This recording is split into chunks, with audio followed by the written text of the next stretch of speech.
Hey everyone, Ed Dellis here. So you guys in South Florida probably remember this car. This is arguably one of the first Hartges, if not the first Hartge brought into this country in the early 80s. An 81 Hartge H3 is how it started life.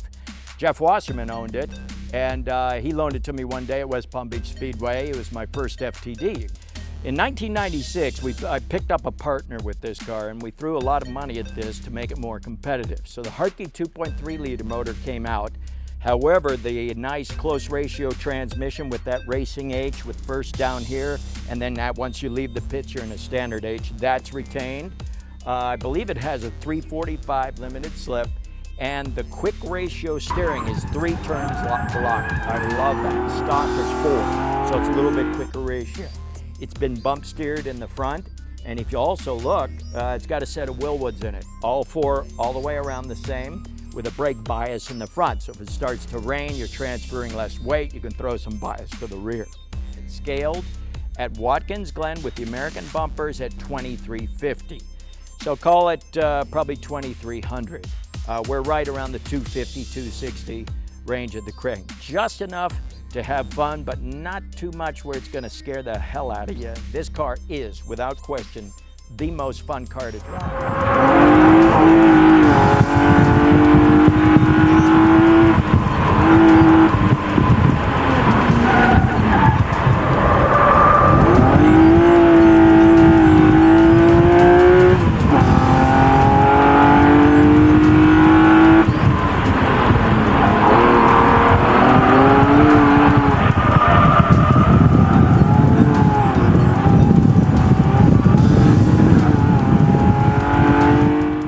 Under the hood, it has TWM throttle bodies. They're 40mm throttle bodies. It feeds a Schrick 304 cam, and the cam closes at 77 degrees after bottom dead center. And that's why this thing can rev 8,000 all day. Speaking of RPM, the digital readout on the SDS fuel injection is how I read RPM last time at Willow. The tech just stopped working, but I'm sure that is probably just a wire that came off or something. If not, just get another tech and put it in.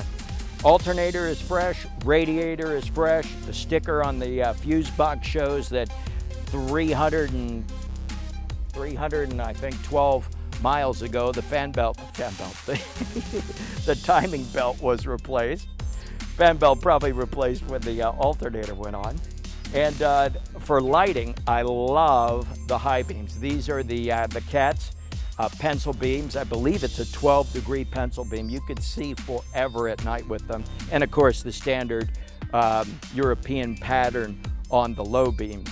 It's got the FET fog lights on it as well, just above the spoiler. And you notice on the spoiler, it has ducting for the Wilwoods.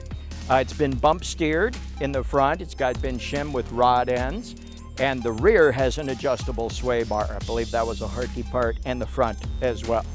The battery now is in the trunk, and it's got a very small, lightweight interstate. It's fresh, and so you shouldn't have any problem with that.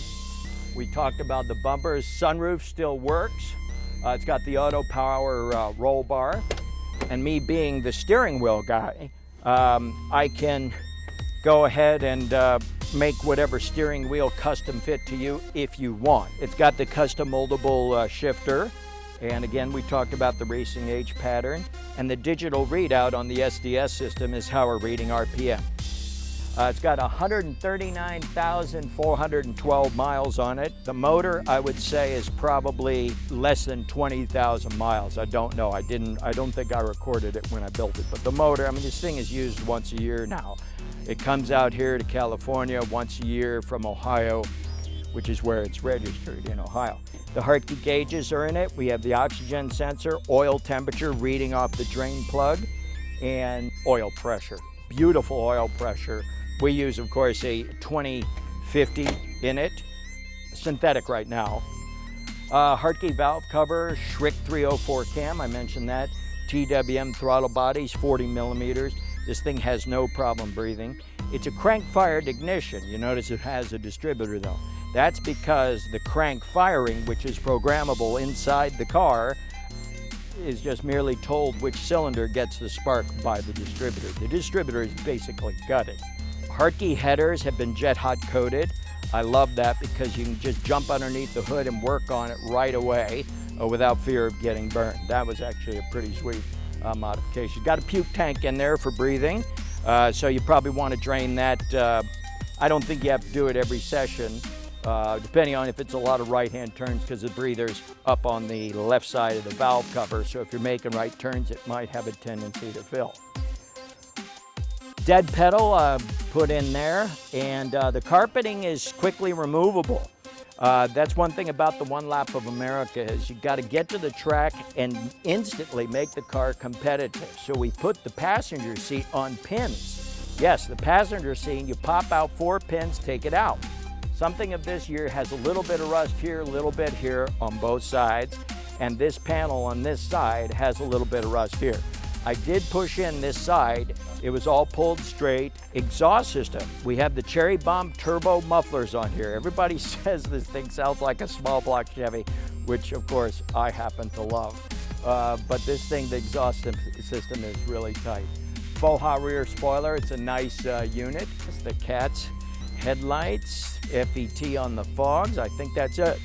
So anyway, if you want to have a little fun on this, we're certainly not giving it away. This car has a lot of race provenance, and you know, with that kind of provenance, you're not going to expect it to be too cheap. So anyway, good luck, and I look forward to showing you how to drive it.